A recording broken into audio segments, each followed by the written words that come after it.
Hola, soy Mabel Kremer y les doy la bienvenida a Registra TV, el programa institucional de la Registraduría Nacional del Estado Civil.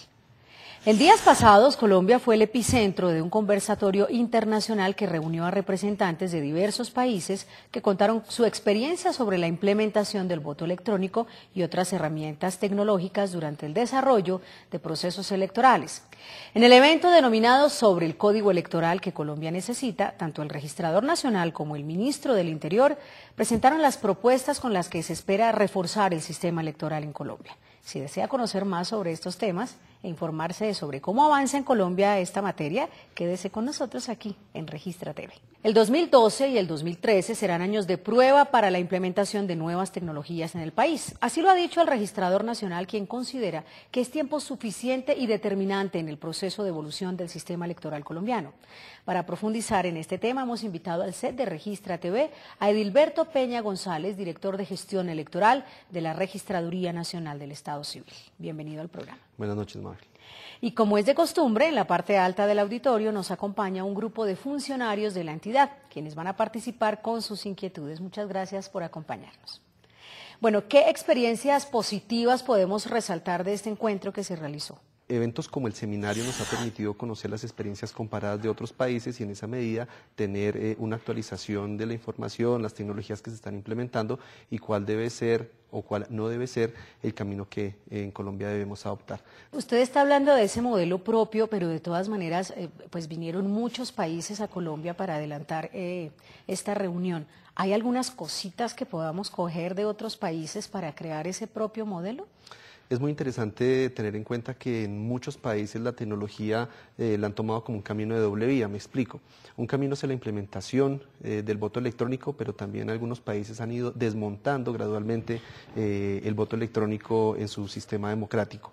En esa medida lo que pudimos es enfrentarnos a diversas situaciones y saber cuáles son las experiencias y los aportes que esos casos nos pueden aportar específicamente para el caso nuestro. Bueno, de todas maneras, el registrador nacional, el doctor Carlos Ariel Sánchez Torres, pues ha insistido muchísimo en la necesidad de informatizar también las etapas previas de un proceso electoral, como son, por ejemplo, la inscripción de ciudadanos y de candidatos. ¿Usted cree que también pues habrá recursos y platica para poder implementar esto también?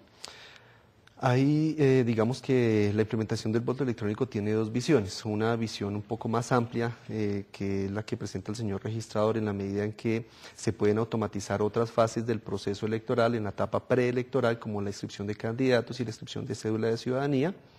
En esa medida se pueden y se deben contemplar desde ahora, digamos que el proceso electoral del 2014 para nosotros empieza hoy, porque los recursos se deben ejecutar en el año 2013 y estamos en este momento elaborando el presupuesto que vamos a solicitar al Gobierno Nacional el próximo año. En esa medida, de acuerdo a la disponibilidad de recursos, sabremos qué tantas fases podemos automatizar, pero la idea es hacer una implementación amplia de lo que es el voto electrónico desde la fase preelectoral. También hay que educar a la gente, porque es lo que usted decía ahora, uno llega a un puesto de votación y ve una máquina, por ejemplo, las generaciones de los papás o de los abuelos, que la tecnología los asusta un poco, habría que empezar también como ese proceso de enseñarle a la ciudadanía cómo manejar un voto electrónico, ¿no? Así es, una de las dificultades, Mabel, que tiene la implementación del voto electrónico es cerrar la brecha digital. Por brecha digital entendemos que hay generaciones y hay personas que no están familiarizadas al uso de la tecnología y mucho menos en los procesos electorales.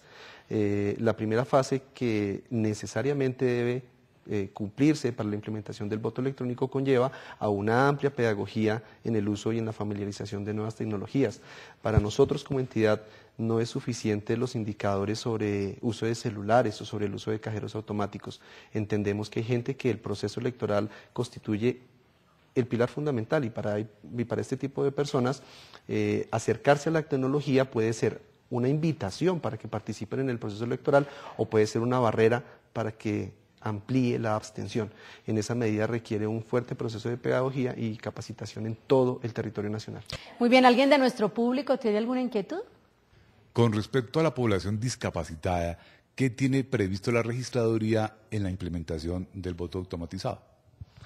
Son varias cosas. La primera es que requiere un fuerte proceso de capacitación en la etapa preelectoral, pero específicamente en el día de las votaciones, en el acto de sufragar existen mecanismos como por ejemplo la multimedia nos permite que las personas con discapacidad puedan acceder a los mecanismos de votación electrónica.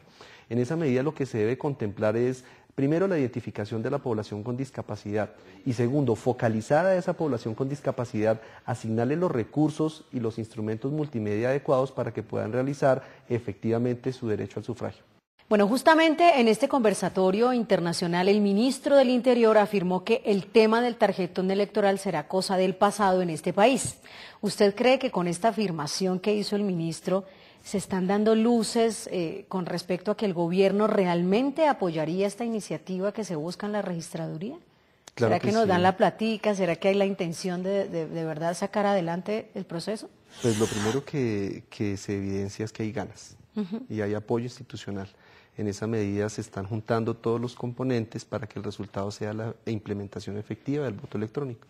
Bueno, vamos a hacer una pausa para mensajes institucionales y ya regresamos con Registra TV. Gracias por continuar con nosotros en Registra TV, el programa institucional de la Registraduría Nacional del Estado Civil.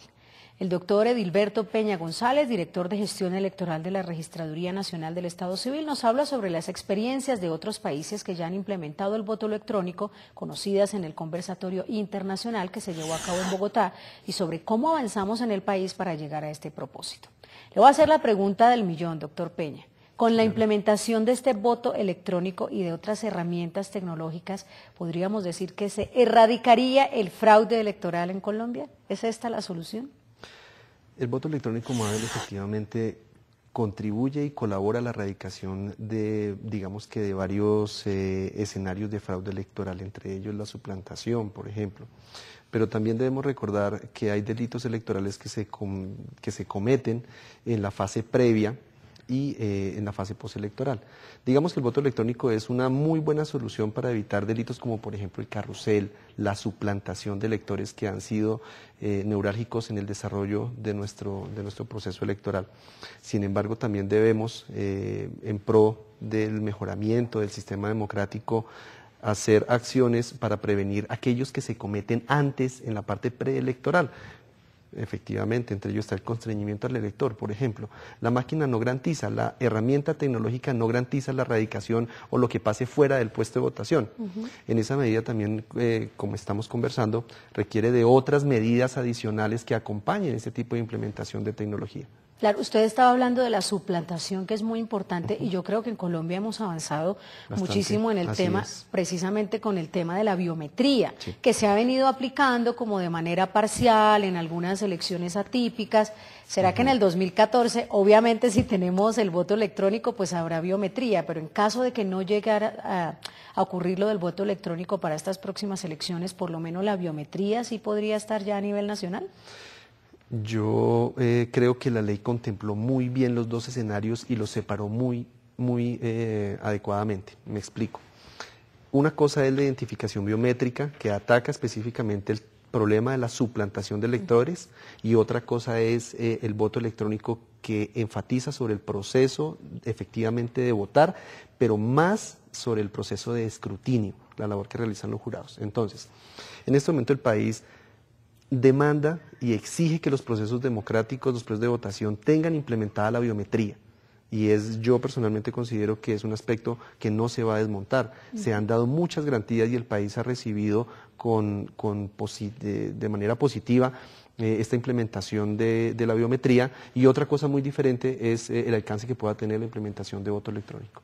Muy bien, el pasado 14 de marzo se instaló la comisión que va a estar a cargo del estudio de estas nuevas herramientas tecnológicas en Colombia, precisamente para el año 2014, pero finalmente, ¿quiénes participaron y cuáles fueron los primeros acuerdos a los que se llegaron?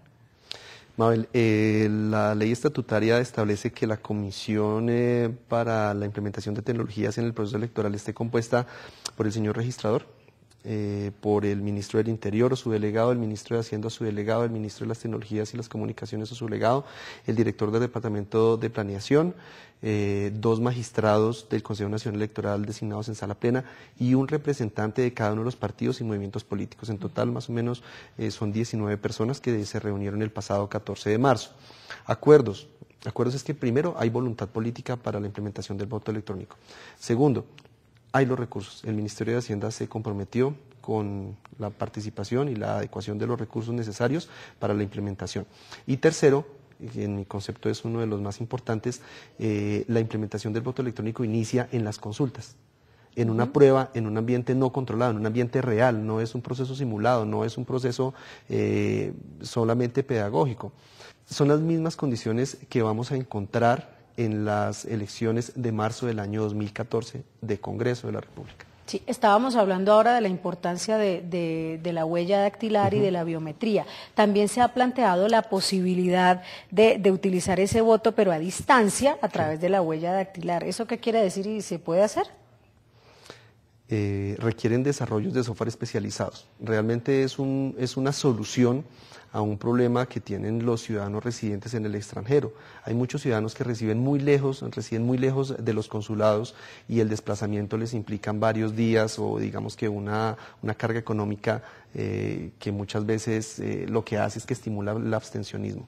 En esa medida la tecnología hoy nos permitiría, a partir de un proceso de identificación biométrica, que es una metodología de voto no presencial, que la gente pudiera hacer, que los ciudadanos efectivamente pudieran hacer efectivo su derecho al sufragio con la implementación de este tipo de tecnologías, pero como decimos, están por desarrollar.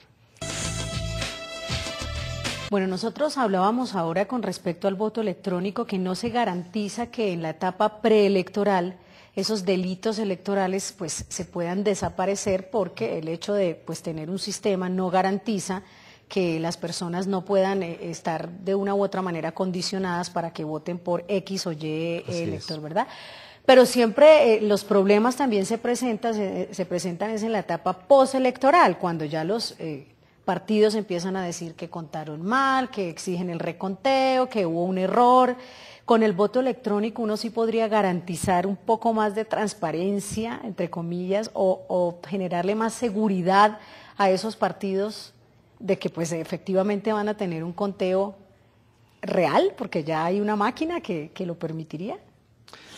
Mabel, tal vez lo que hay detrás de la implementación de nuevas tecnologías en la votación es la confianza que el sistema democrático deposita en el procedimiento electoral. Si los partidos confían en el resultado que entregue la máquina, seguramente eso se va a reflejar también en el escrutinio y digamos que va a ser lo que podríamos ganar, que es mayor velocidad y menos tiempo para conocer los resultados, efectivamente se puede materializar y puede ser en beneficio de ellos mismos. Pero definitivamente hay que tener en cuenta que al desaparecer el papel, nuestra cultura es una cultura que revisa, que le gusta tener evidencia de las cosas, que el código electoral inclusive está hecho para la revisión de documentos. Efectivamente lo que se les pide es un acto de fe. En esa medida, si se mantiene la confianza en las máquinas, es realmente lo que los partidos deben valorar en ese momento. Bueno, vamos a hacer otra pausa para mensajes institucionales y ya regresamos con Registra TV. Gracias por continuar con nosotros en Registra TV, el programa institucional de la Registraduría Nacional del Estado Civil.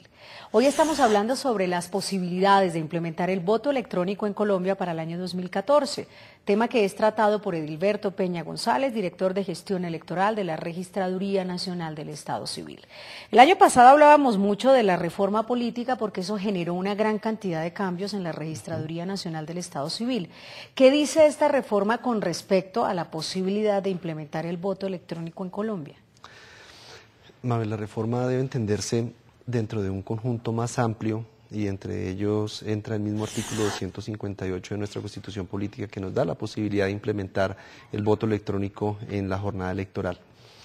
Específicamente debe entenderse como un conjunto de medidas orientadas a la transparencia del proceso, transparencia entendida como la oportunidad y la facilidad que tengan los ciudadanos de acceder a la información del mismo momento en que se produce en el evento electoral. Me explico. La reforma introdujo varios aspectos clave, por ejemplo, la inscripción de los candidatos, la publicación que debemos entregar nosotros a los organismos de control, la facilidad que tienen los ciudadanos para acceder, el escrutinio inmediato, la divulgación, el escaneo de una copia del acta de escrutinio de mesa o más comúnmente denominado E14. En esa medida, el voto electrónico está amarrado a un conjunto de iniciativas que, como decimos, es realmente entregarle la posibilidad para que el ciudadano con este tipo de herramientas pueda encontrar y pueda hacer efectivamente evidenciar que el proceso es absolutamente transparente y confiar en los resultados que se obtienen.